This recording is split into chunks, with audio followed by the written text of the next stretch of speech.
What's going on, everyone? Welcome back to my garage. This is my channel, and for today's episode, we're going to install the KTS rear strut bar from our RX-7 FD.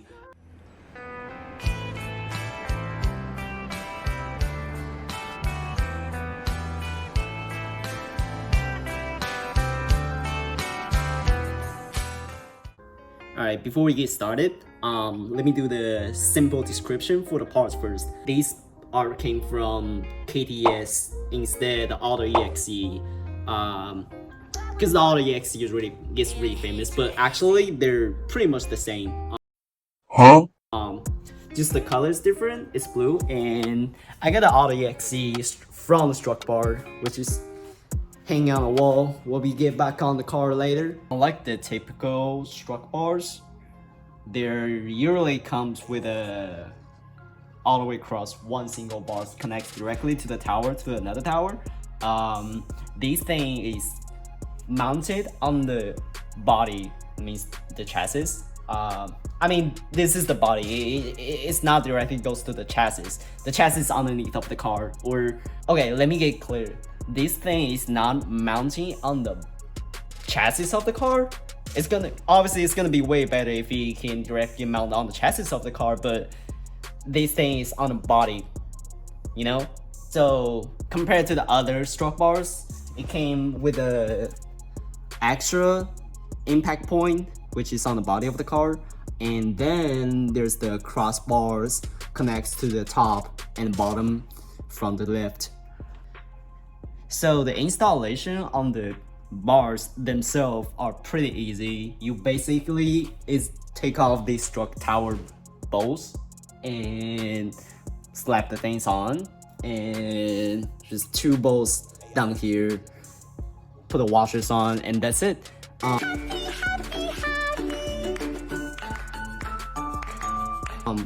been seeing a lot of people trim down the little stumps with a grinder. Looks sketchy, but you don't really have to do that. And considering I'm gonna put my OEM rear bands back on my car, there we go. If you guys can see, you can actually mount this thing without grind that little stump down, so you can still slap the OEM vanes back on.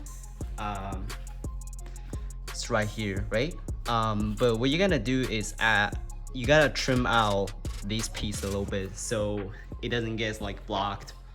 Okay, so for today's video, I'm not really gonna teach you step by step how you're gonna install the strut bar itself.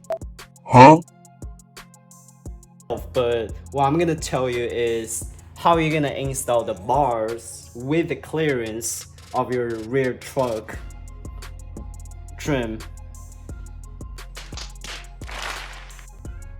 Just like this. Basically what you're gonna do is make a straight cut starting from here down here and trying to get a clearance out of it, so you can still fit your trunk trim back on the car. The clearance looks fine if you just make a simple straight. Okay, now we got our trim piece right here.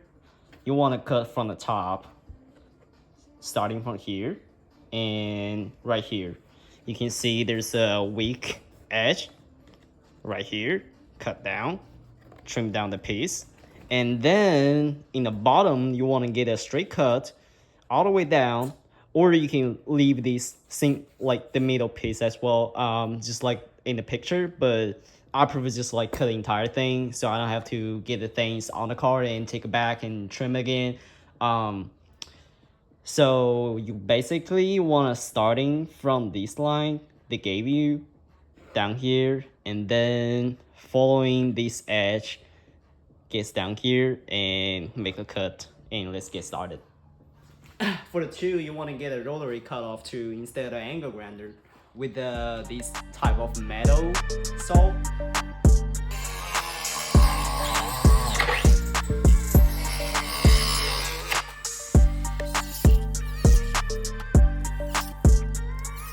Okay, the top's gone.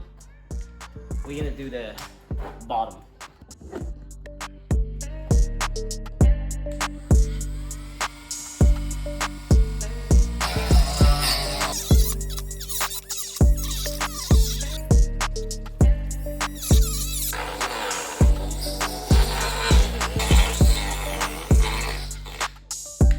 Yep, looks like my thing's out of battery.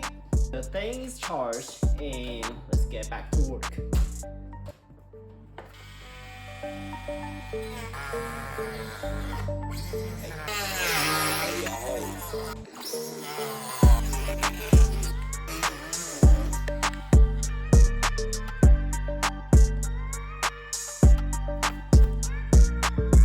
And now let's try to slap this down, and if it doesn't fit or give us the enough clearance, we gonna trim this out again.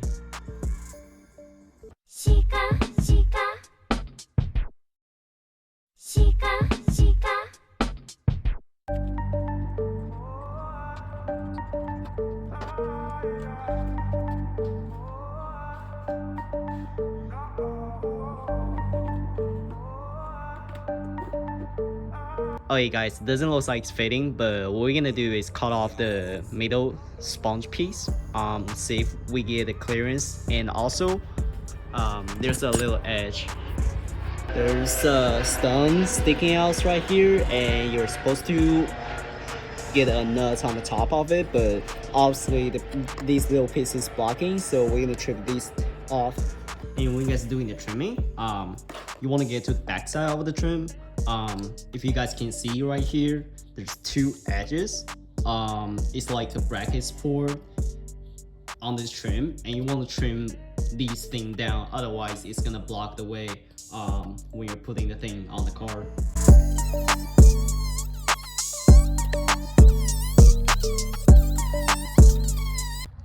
And for the bolts of the trim right here, you want to press the thing down and get this thing in the right place and tight these two bolts on. And you got another clips on the top of it, and there's a clip in the bottom of that. When you're installing the trim, like the entire thing, you want to get a rear band, which is sitting over there, just got painted. You want to get a rear bands in first, and then you gotta get a trunk on. I'm gonna show you why you want these trims on the car first. So damn, the sunlight is hot. If you guys can see, there's a clip right here, and there's another one in the bottom of that, and you want to tie these two down first, and then put your seat pillar covers on. And before you put the covers on, you want your headliners on first, all right? Because there's gonna be two clips, 1, 2 in the rear gets in first, and these two clips gonna be get body blocked by the seat pillar trim, and these two holes are getting blocked by the seat pillar trim. And then in the middle of that, you got your rear bands on. Is that make clear?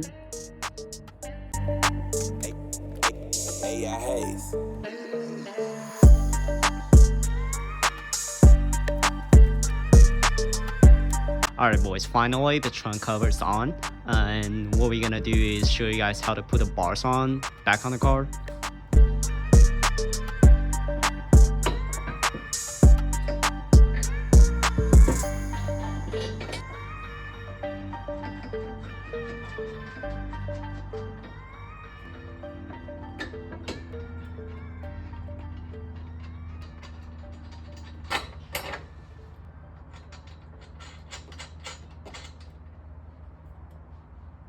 The installation of the bar is finished, and we can see the trim covers on without any blocking. Alright boys, this is what's gonna look like if you put every single piece back on the car. You can see I keep every single piece of the trunk trim, the cover and the top struck bar cover. Unlike this side, I made my mistake. I cut like all the way across, but I just didn't realize I can keep like the sweet trims. But anyways, and this is gonna be the end of this episode. Thank you so much. I'm just starting my channel and my English sucks. For the next video, I'm going to do some content about upholstery on my FD, which is the Alcantara wrap. I already finished this door card, but for the next video, it's not gonna be the door cut because this is like extremely hard challenge. I'm gonna start it with like simple stuffs like A pillars and C pillars, headliners, stuff like that. And also the video is related with the really famous product called Alcantara wrap, which you've been seeing a lot in Instagram, and they're not that pricey. It looks like really easy to apply, but it's actually not. And what I'm gonna do is make a video of that. So keep in mind, stay tuned, and see you next time.